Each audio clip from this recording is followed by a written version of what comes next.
Hey, it's Jeff Open, the Big Game Hunter, and it's Friday, October 1st, 2021.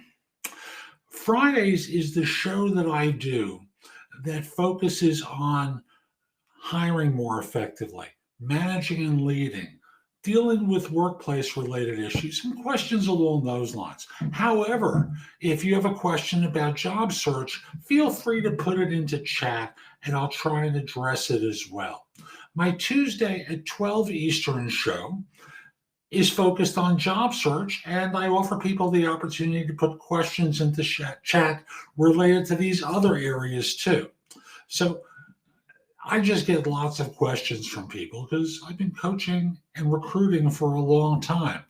And I always want to make sure that folks have a way of getting their questions answered from someone who, no disrespect intended, I know what I'm talking about.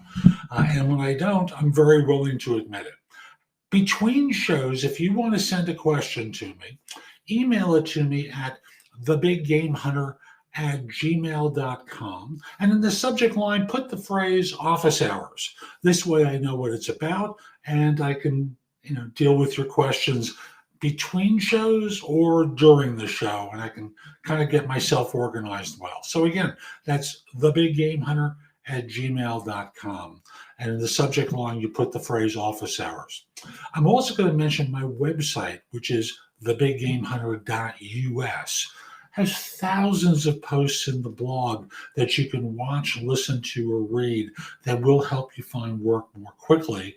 My podcast, No BS Job Search Advice Radio, is #1 in Apple Podcasts for job search and has been on air for more than 10 years. Matter of fact, next month, it's going to be the 11th anniversary of the show and more than 2,200 episodes. No show is close to mine in terms of numbers of episodes. So follow me on Apple Podcasts, Spotify, Google Play, Amazon Music, wherever you listen to podcasts, you can probably listen to the show. And my YouTube channel and Amazon channel are at jobsearchtv.com. That's the name of an app for both platforms. Or actually, I should say for Amazon Music. Let me back up. It's available for Amazon for Fire TV, Fire Stick, and other devices. And it will take you to my YouTube channel directly. So again, that's jobsearchtv.com. Now, I've got 8 questions for today, at least so far. Let's see if we have any surprises that show up later. The first question is, why do some employers think employees who work from 9 to 5 and punch in at around 9 and punch at or around 5 aren't dedicated enough? Well, I think that's pretty easy.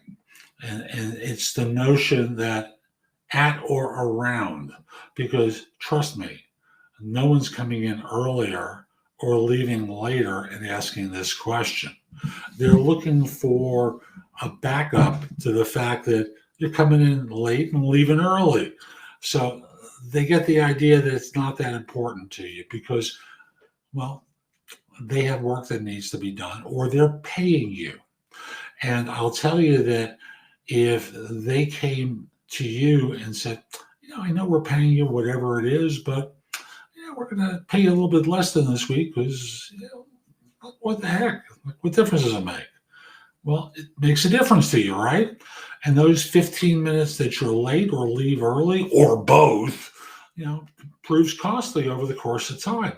And it suggests it doesn't matter to you. When firms hire, that you care is part of what they look for.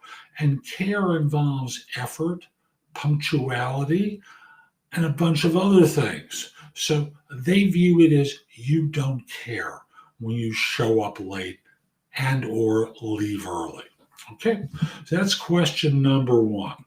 Question number 2, do shareholders of large positions and institutional investors do the same deep dive on board of director candidates or C-suite executive candidates as they do on the financial reports? Yes, and I have to say yes, but there's great screening that's being done by search firms in advance. And thus, when they're meeting someone, the heavy lifting has already been done by a search firm. Do you think people are sending in resumes for board of director positions? Are they mailing them in and the company's running an ad for it? No, of course not. They're hiring a search firm to do screening for them to identify individuals who'd be qualified, interested, and potentially available for them. Then from there, they're trying to see, can I trust this person? Do I have a relationship? Can I build a relationship with them where I can trust them? Do we know people in common who can vouch for this person? And a variety of other things. So they do a deep dive? You bet they do. Because, they have a responsibility. And for shareholders, well, let me back up for a second. I missed an obvious point. Shareholders and institutional investors, I was thinking of this as being the board. Usually not. They may be informed of decisions that are being made in advance of the decision being made to see if there's anything adverse. But search firms are doing the primary thing, and no, they're not really doing the deep dive. Why do recruiters get mad at candidates for ghosting them when they offer them a position, yet these recruiters ghost the majority of candidates they work with? Well, let's start off with the circumstances are not identical. Recruiters ghost the majority of candidates they quote unquote work with because most candidates spammed their resume, and thus the refusal to respond, which you may consider ghosting, puts them in the position of being obliged to respond to everyone and everything. And thus, I'll simply say, it's not the same as we've interviewed 10 people and now we're going to make an offer and you've said yes, or you're ignoring it and not responding and we don't know where we stand and we have a position that needs to be filled and someone needs help with their team, or we need to hire a leader and you've disappeared. Not the same set of circumstances, and thus they get annoyed and angry about being ghosted. So that's the answer to that question. Mahib, thank you. After the 3 key skills of the 21st century, the 3 C's like communications, what do you think matters the most or will matter in the future?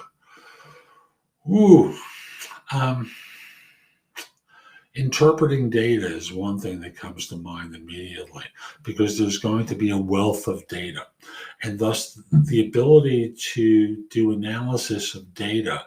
Yes, there's going to be a software screen, but remember, in the old days, the phrase used to be garbage in, garbage out. Well, the interpreter is going to be the person who's creating the garbage, and that's the data analytics tools, and whether they're really capable of analyzing data to the degree to which it's available. So I tend to think of data analysis as being one factor that will continue to be important and even more important. There's just so many things, Mahib, that can come into play. And I can't anticipate something that's going to happen 70 years from now. The end of the century will be very different than this part of the century. Just like if you look at the last century, well, the early 2000s, the primary mode of communications was a letter. You wrote a letter. If you sent it to another part of the country, how was it delivered to someone? Postal service, stagecoach. There were some vehicles that started to show up, I suspect, but means of communication changed and delivery mechanisms changed. I suspect the same thing will happen later in the century as well, because it always does. Communications is evolving. Remember, there was a time in human history where writing was considered high tech. And at the time of the Bible, the ability to write. There was an entire class of people who were identified as being special because they could write. These days, everyone can. And the ability to connect with an audience these days is important because otherwise you're talking to yourself. So the ability to develop an audience, sustain it, be a personality is part of the current lexicon. What will happen later in the century, I don't know, Mahib. I can't tell you. It's beyond my capacity right now. Let's go back to another question.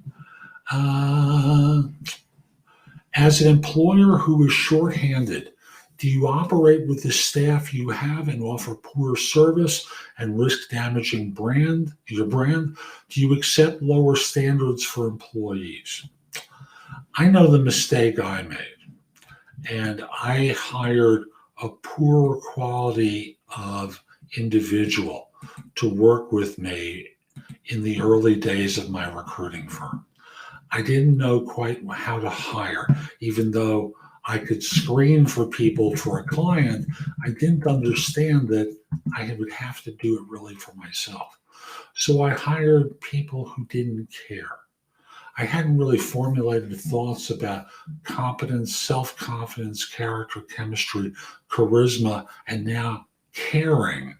I just looked across the table at someone and thought, I kind of like them. And that's really, again, I didn't know how to really evaluate and assess.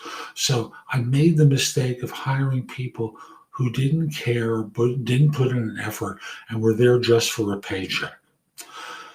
I didn't hire people who would love what we were doing. And I didn't make that as important criteria. As a result, I delivered poor service and risked damaging my brand. I have to come in and rescue situations much too often when I lowered standards. Standards have to be maintained. And you have to think of what is your customer going to want from you? And can this person deliver it? Can you afford to hire someone who will do the right work? And here's the more important question that I learned the hard way. Can you afford not to hire someone who has the right qualities to be effective with their work? So don't compromise. It's not an either or. If anything, you want to hold out for excellence. And if you can't afford it, figure out how you can afford it, because it's very expensive to hire incompetent people. Mohib, thank you. That was very gracious of you. So next question is it possible to build a startup alone and recruit people after we have a customer? Well, you have to recruit people very quickly. I'll give you an example that has nothing to do with startups, but it is a startup. A concert venue. Well, something like the Woodstock concerts.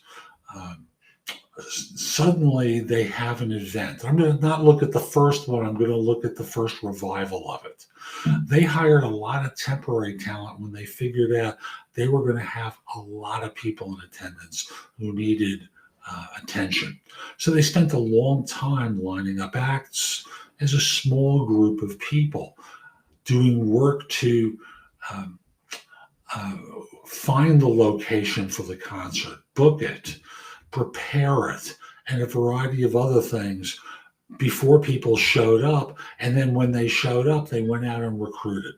Yes, think of them as a startup, different than your startup. And most major events really are startup environments, but it's one day, 1 week, something along those lines. It's like a pop-up for a restaurant. Suddenly they realize they have something going and they need more staff, so they hire a bunch of people. Yes, you can build a startup alone and recruit the people later once you have a customer. Now here's, again, I'm going to point that You may need to hire temporary labor very quickly with basic skills. So while you're building the startup, while you're doing the marketing, which, developing startup technology or um, you building the infrastructure for your startup and marketing, those are two different skills usually. So hopefully you have a co-founder to work with you. And thus, when it comes time to deliver, you have a relationship with a temp source that can provide people for you quickly with the right skill set and with the right demeanor. So you want to build that relationship in advance so they can turn on a dime and provide for you. And remember, two different skill sets, building an infrastructure and a technology and marketing. Are you the best person to do that? Do you have someone to partner with? A few more questions. How do we recruit the best people? Now, I worked in search for a long time. And when I think of recruiting the best people, I think of the entire hiring process. Mohib, I can't answer that question today. Sorry. He asked about one or two best books used mainly by startup owners to take guidance on next steps. I can't answer that one today. There are many, but no time today. How do we recruit the best people? So I was saying, I tend to think of this from the standpoint of not just simply recruiting, but engaging them, interviewing them, hiring them, and turning them into great performers. The best people. Everyone has a different definition of that.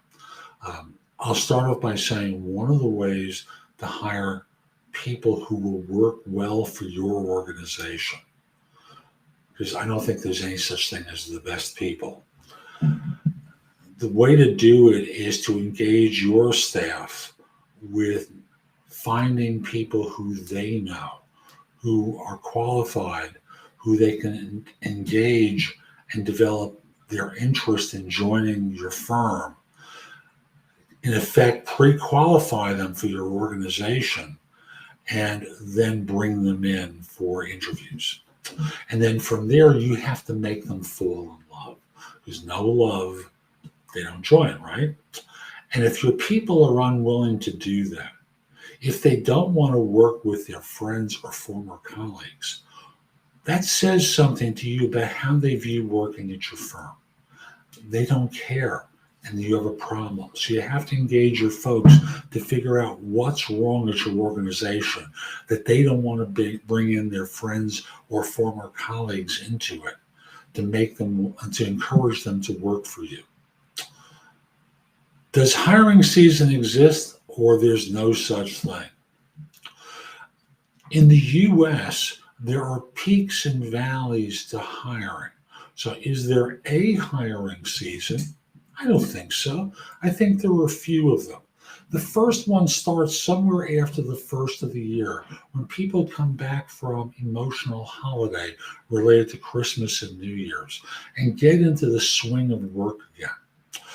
And once they're back into the swing of work, they have their budgets in place and they have the ability to start bringing people on. So activity ramps up. Then when you get closer to the summer and positions haven't been filled yet, firms start looking at consultants very regularly. And they bring on consultants from the summer through the end of the year. 6-month process. They may need some temporary talent for other types of positions because folks are on vacation and they need coverage. Those tend to be for administrative roles. Fundamentally, the two major times are at the beginning of the year and during the summer.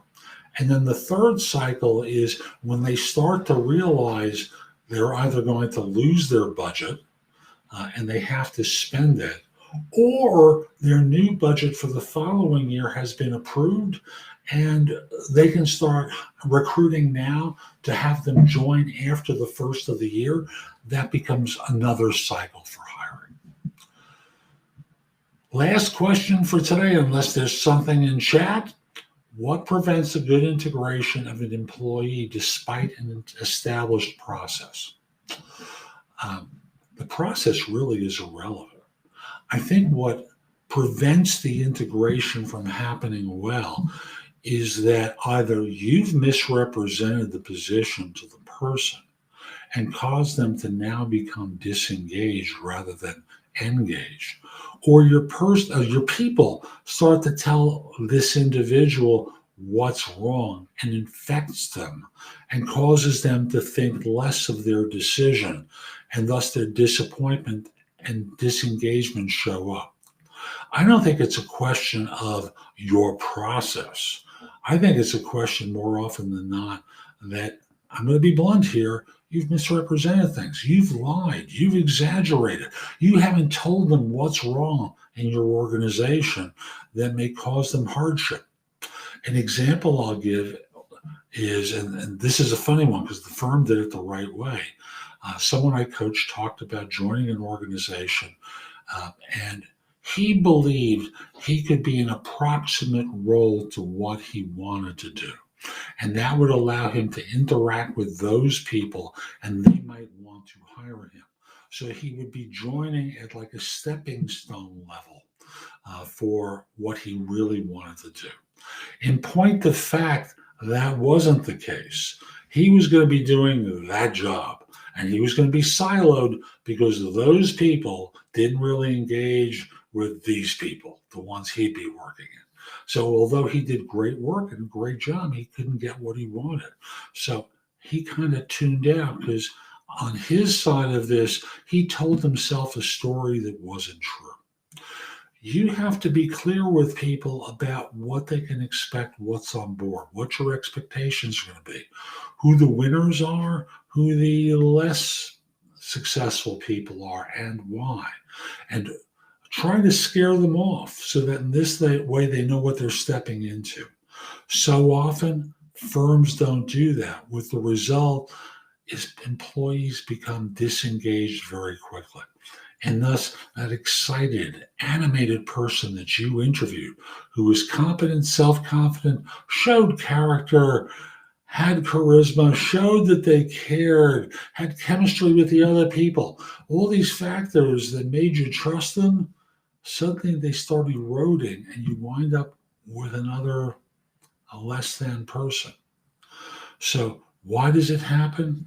There's a disconnect often between what the reality is and what they believe is the case that causes them to tune out, not care as much, and for you to lose interest in this employee and feel as though you made a mistake.